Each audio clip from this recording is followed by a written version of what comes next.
Thank you for joining us for the story of Everyman. Our guest is Jaylin Raffety. I'm going to call her Jay for the episode. Is that okay? That's fine with me. All right. And we're going to be joined by Johnny again. Welcome, Johnny. Howdy.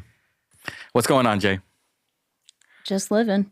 I'm going to get right down to some of the more serious questions. Have you ever been in a gang? Yeah. We have this thing called Red Bin Mafia. What? Yeah. I've never heard of that. And, we weren't aware that we were part of that until our good friend Johnny Sanchez made us aware that we were in an established gang that we took no part in establishing. Oh, wow. Yeah. I've never heard of this game. Tell me about it, John.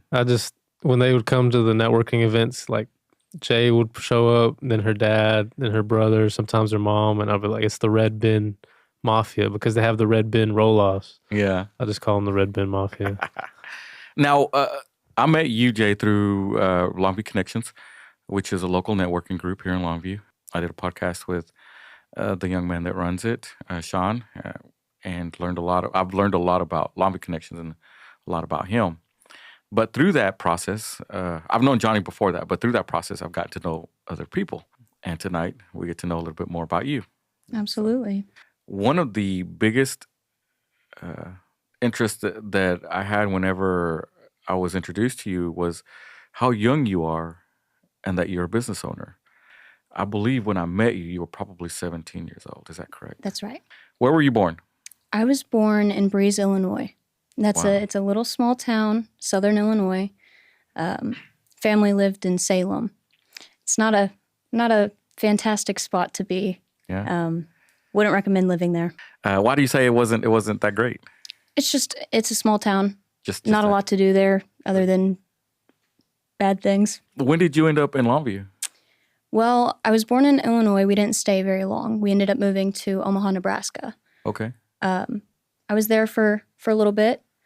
And then we moved down here in 2013 to stay. So we've been down in Longview, Texas since 2013. And I've just been here since. Do you know how old you were when you? I was 6. 6 years old? Okay. Yep. What was your life like here in Longview? Well, when I was younger in grade school, pretty normal. Mm. It's an average kid. I did public school for most of my education.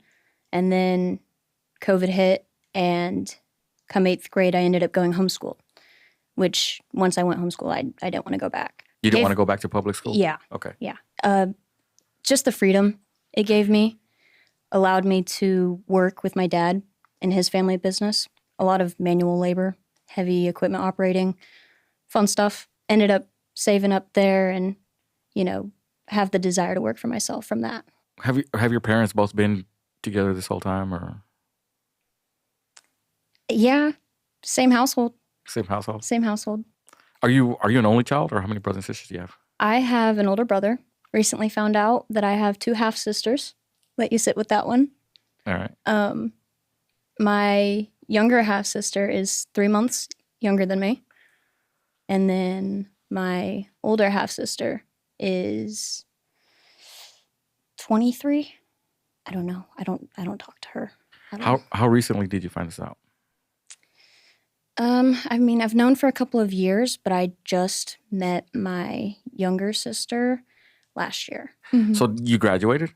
Going homeschool, we ended up just accelerating through it. I ended up graduating high school at 17 and then immediately turned around and jumped into Kilgore College. Okay. So I've been in Kilgore College for about a year now, looking to transfer up to University of Arkansas, Fort Smith. What is your career path in that area? What are you deciding? My major is biological and physical sciences, but I'm going for sonography. You said you started working with your father. Were you getting compensated for it? Absolutely. Okay. Absolutely. I will give him this. He did pay me very well. Yeah. He always valued me as a hard worker, and I was honored to be able to kind of be the right-hand man.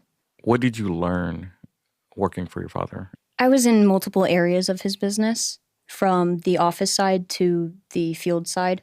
It's just taught a lot of work ethic and to appreciate certain jobs because it could always be harder. It was a lot of long days in the Texas sun. Very, very dirty work. what are some of the outdoor duties that you had? We did a lot with trees. Did a Mhm. lot with removing trees.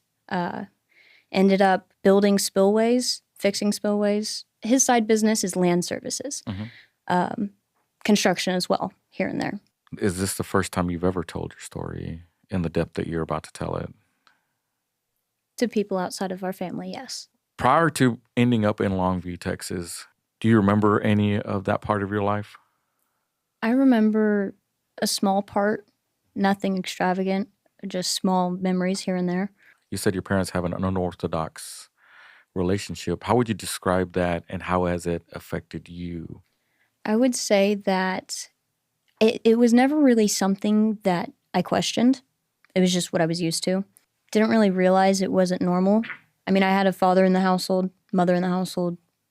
I got love and attention. I mean, I got what I needed for most of it. Okay. Didn't really start to realize that something was off or that it wasn't a normal relationship until I really became aware of problems in the household. Were these problems still existent throughout the entire time and you just started to notice them?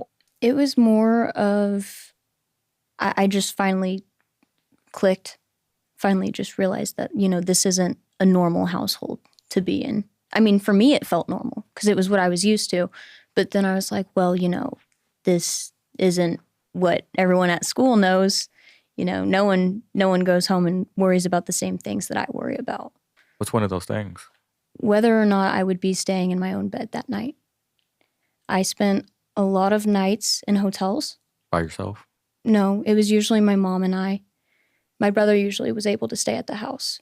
For me and my mom, it was a lot of spending the night at a hotel and then waking up early and trying to play the catch up of getting back home and then getting back on our schedule. Was that a regular occurrence for you? Very. What age was this when you started? It became really noticeable down here. Beforehand, when we were up in Nebraska, my parents had split, so it was easier because separate households. But whenever we came down here, we got back into the same household with my parents. And that's whenever things started to clash again. So they were going to try to make an attempt to get back together down here. It was more so that way my brother and I had our parents in the same household.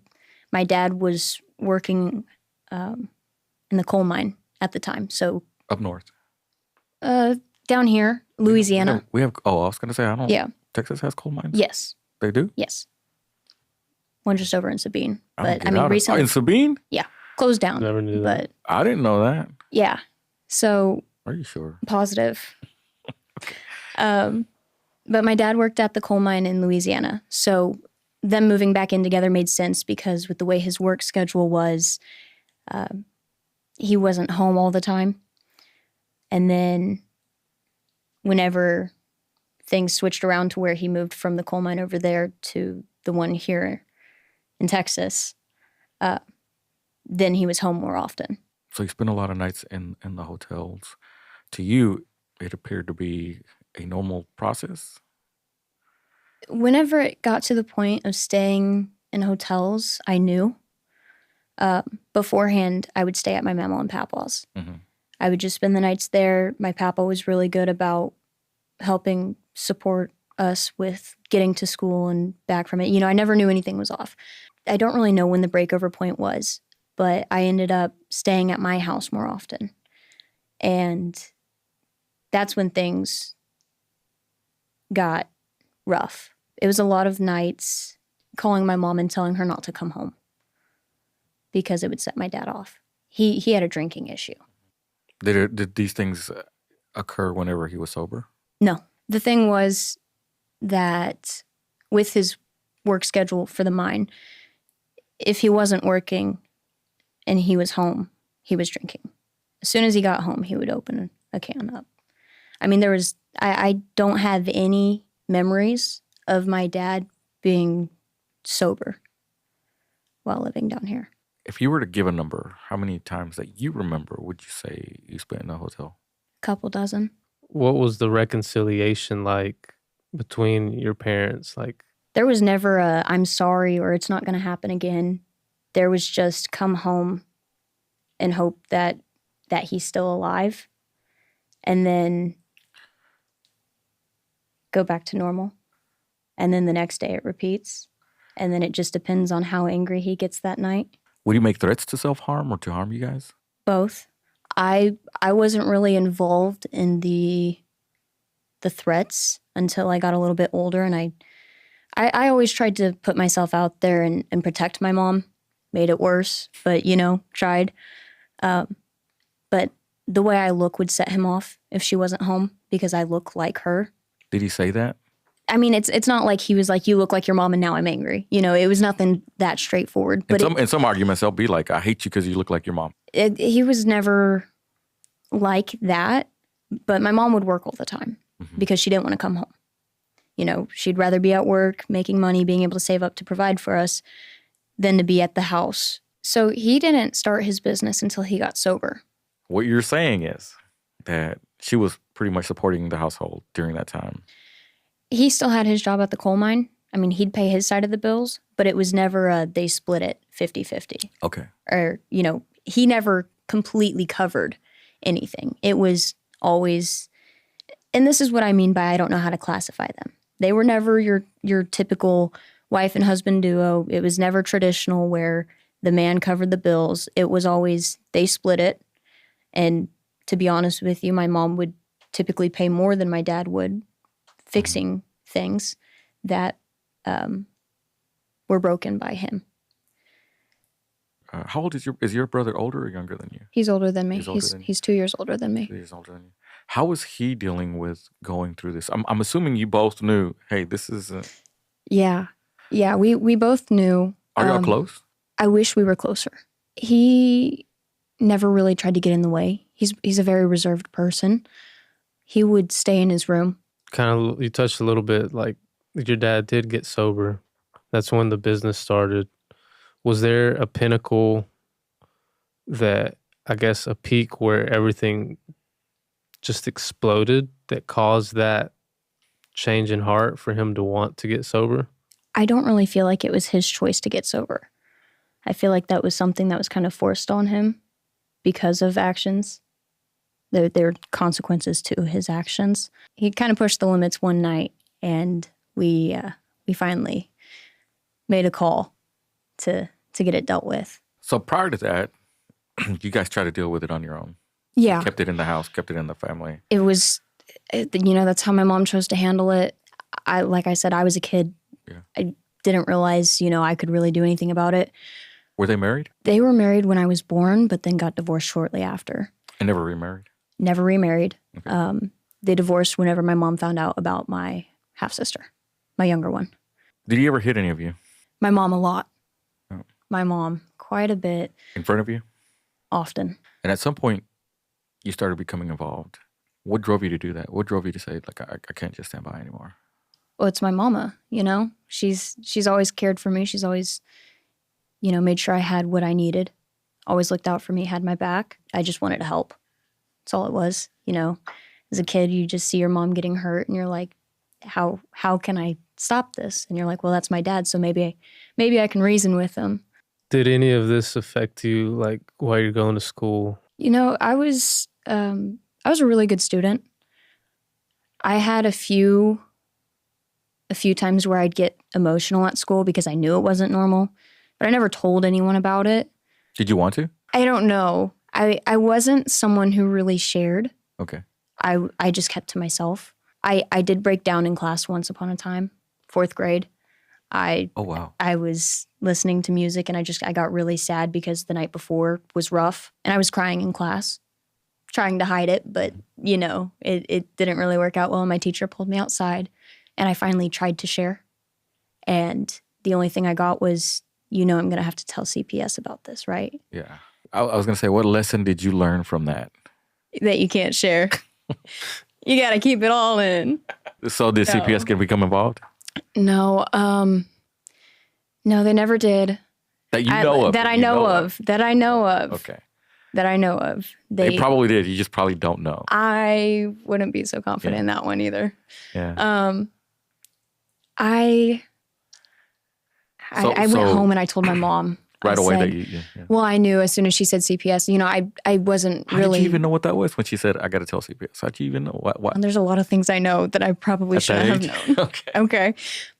I knew CPS wasn't good. Yeah. Okay. I knew that. All right.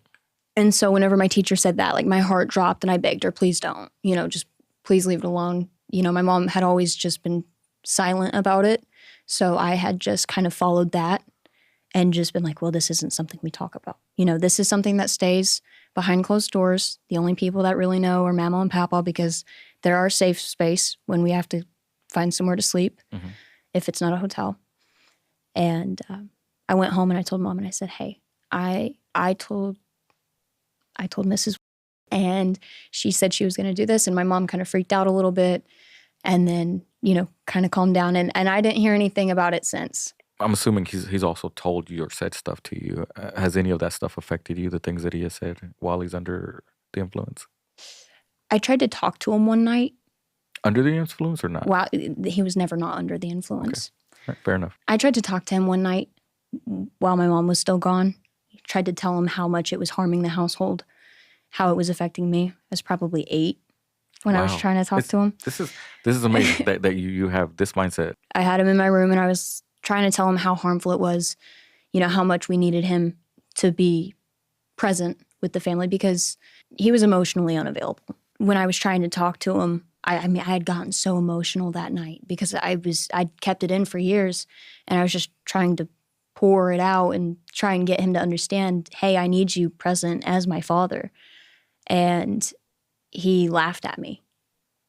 And that was the last time I had ever really tried to talk to him about it because he completely brushed it off and had laughed about me crying. You seem like you were very both intelligent and emotionally intelligent at a very young age. I've been told that I'm very mature for my age countless times. It was one of those things where I spent my nights cleaning up after my dad. So I was caring for him while my mom was at work. Countless nights I spent it trying to gauge where my father was. I always took on a leader role. I've always had like this drive in me to lead. Seeing your parents have this relationship, has any of that distorted or affected the way that you see relationships or marriages? Like to say like they don't exist, like a healthy relationship doesn't exist? No. I've always been very aware and I've always been determined to learn from other people's mistakes. I was just determined to not repeat the cycle of my parents. Have weapons of any sort ever become a part of this process? Absolutely. Weapons were the breaking point. That's one of them? One of them, yeah. Okay. Yeah. Usually, if I could get him fed before Mom got home, if I could get some food in his stomach, he'd crash out. So you'd even cook for him? Yeah. Or I would take less of a serving to make sure he would eat more. Were you ever at the end of a barrel? Yes, I was. It was pointed right here. And that was the night that we had called the cops. Do you recall what he said to you? I had walked into the laundry room, and he was pressing it against my mom's temple. So he already had it out. Yeah, okay. Yeah. He would walk around with a shotgun across his back. I mean, just wearing it.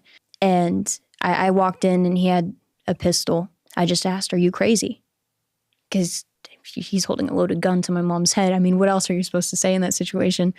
Just trying to get his attention off of it because his finger was on the trigger. You screamed it, I'm assuming. Raised voice, but I wouldn't say screamed. He had turned from her and just held it straight out at me. He didn't say anything. He just... What'd you do? I just stood there with a gun pointed at me because, I mean, at this point, it's either he pulls the trigger or he doesn't pull the trigger. It wasn't... Do you remember what's going through your mind? Is my dad going to kill me? There was a lot of mental work that I put into it. You know, I was concerned that I would have to try to stop him with more force before that night. There were nights where I would come in and he would be on top of my mom, choking her. I would consider trying to stop him. There was mental preparation of how far will I have to go to protect my mom. How did y'all get the gun to be put away from your head? He got frustrated and walked out the door. How did y'all decide to make the call? Well, that one was pretty big. I mean, most of the time it was physical harm to my mom and breaking things. Did you have what you would consider an unconditional love for your father? Not now, but at that time. How would you describe your emotional attachment to your father? I always loved him. I was a daddy's girl. I mean, when I was 6, I would wear a little apron and I would get him beers out of the fridge and I'd tap the top and I'd pop them open for him and I'd bring them to him. I would. I didn't know it was a bad thing. It was just... It's not a bad thing. I just thought Dad's thirsty. You're being in the family structure what you believe you should be. Yeah. You know, doing what you believe the daughter should be or should be doing. Yep. Wow. You still learning new stuff? Yeah, learning a lot. I told you I was going to ask some hard questions. Dude. Yeah. I was telling Johnny, man, I'm going to ask you some hard questions, dude. So you're ready. Yeah. I didn't know this was the depth of it, though. I didn't know that. And thank you for being a good sport. Absolutely. Mentally tough now, huh? Well, I don't know yet. Because you set fine limits and we're going to do it. I'd love to see you try. I'm not going to pull out any guns, there. Yeah, No, I think it's cool. In fact, I want you to stay away from them. Why? Not just kidding. I know how to use them. I know. I bet you do. So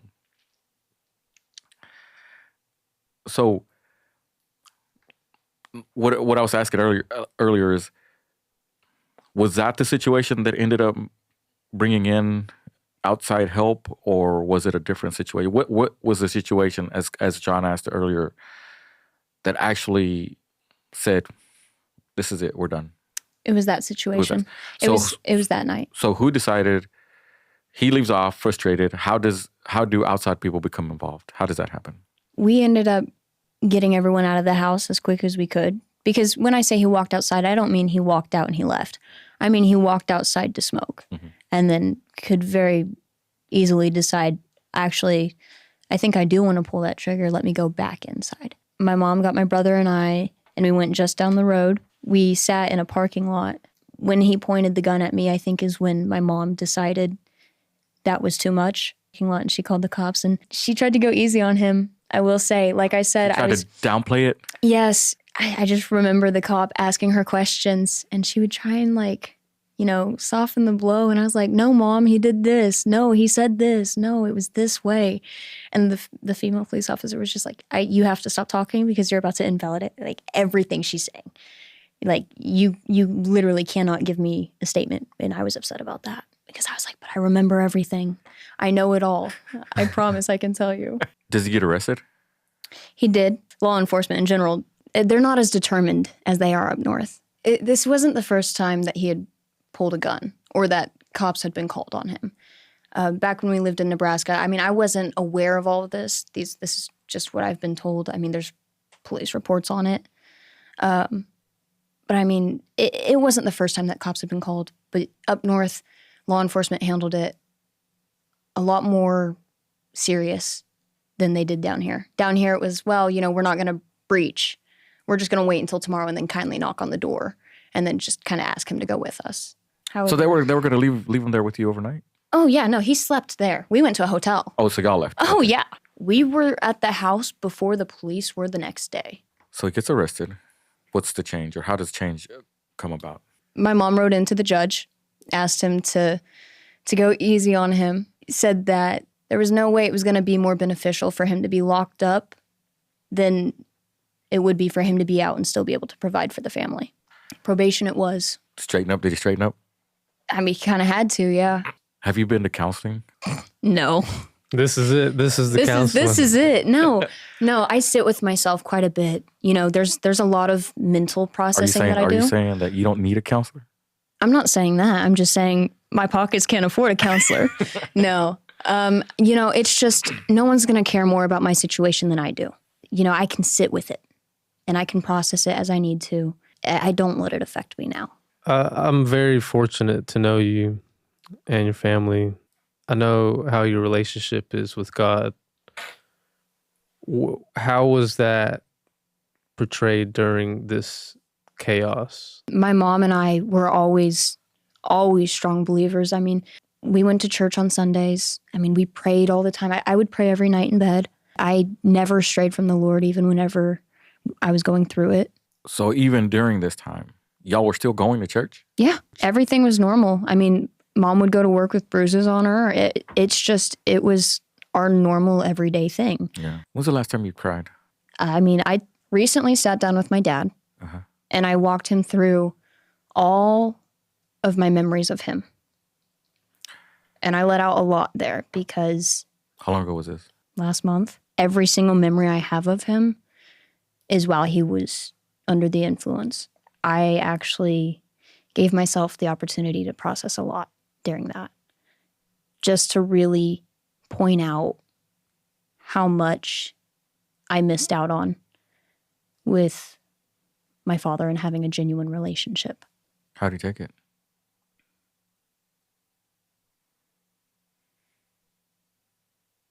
He sat there and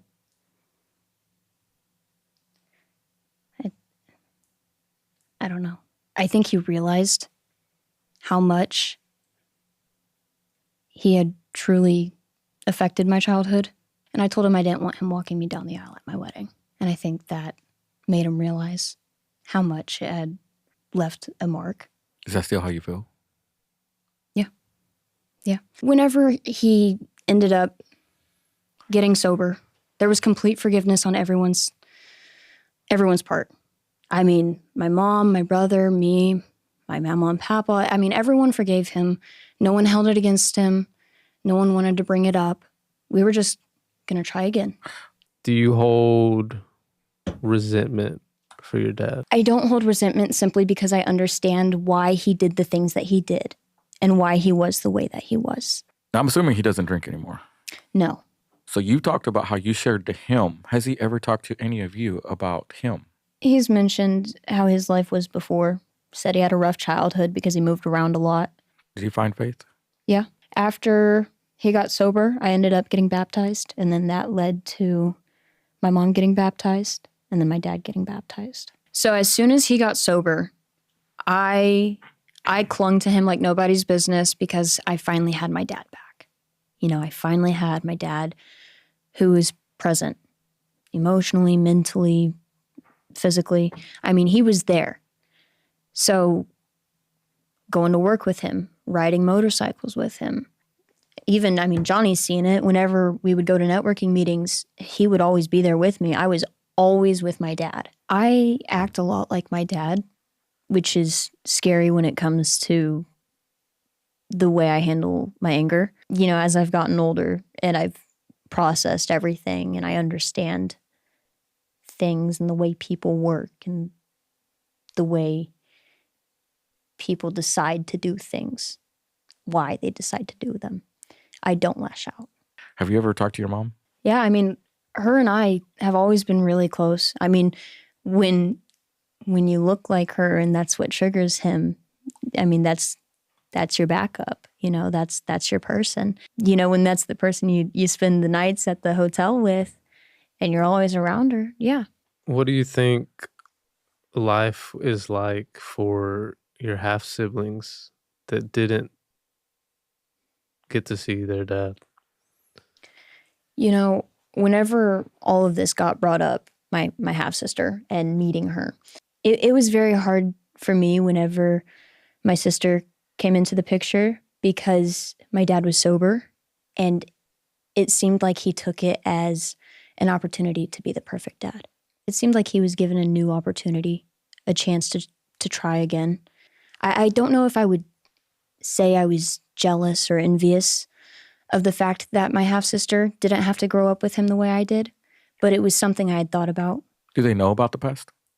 No, I don't believe they do. I never shared. Now let's talk about the business, because this is part of what I was most enthused at when I met you, like 17 years old and owning your own business. How did that come about? So I was 16 when we started Red Bin Roll-Offs. So my dad has Allied Land Services. That is, odd jobs here and there. For some of the jobs, we would have to rent roll-off dumpsters. And he had a buddy from the mine, I believe is where he knew him from, had a friend who had roll-off dumpsters. So we would rent from them, and then it came about a couple years later that they were closing down. They were selling their business off. They were getting out of it. Since Dad would use them anyway, we figured why not start this business and then try to use it as kind of a side gig. But yes, 16 years old, had Red Bin, took it over, made it my own, worked on the contracts, all the stuff behind the scenes. I handle the money. I handle setting up the rentals, making sure they get dropped off. It was a business that we as a family had gotten into.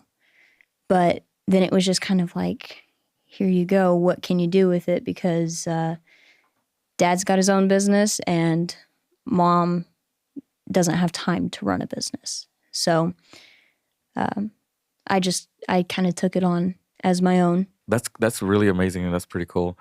Have you enjoyed being able to be your own boss? Absolutely. It's been an adventure because it's been balancing school, sports, and a business. I mean, it'll really test you. Sports? Sports. What do you play? I've played volleyball. I'm also in gymnastics. Just some fun side here and there. Are you good at any of those? Yeah, I would like to think so, but I'm kind of biased. So you said that you were going to go to college. So if you do that, I guess is entrepreneurship you feel like is not what you want to do? My plan is to get my degree, get into a steady career, save up some money, and then actually be able to go into a business fully prepared for that business. Because like I said, 16 with Red Bin Roll-Offs, it was just kind of dropped on my lap. It's just a chapter. It's not the rest of my life. So when this chapter ends and I move on to the next, there's definitely going to be another entrepreneur chapter out there. There's a sense of accomplishment whenever you support local businesses. You know that you're helping them pay their bills or put food on the table for their families. And I think a lot of people don't realize how important it is to support local businesses. And it's just something I've found an appreciation for. Yeah. And plan to continue. What would you tell girls out there, because someone is in the same situation you used to be in? What would you tell those people? No matter what your situation is, no matter what you go through, that does not dictate the outcome. You can always decide your path.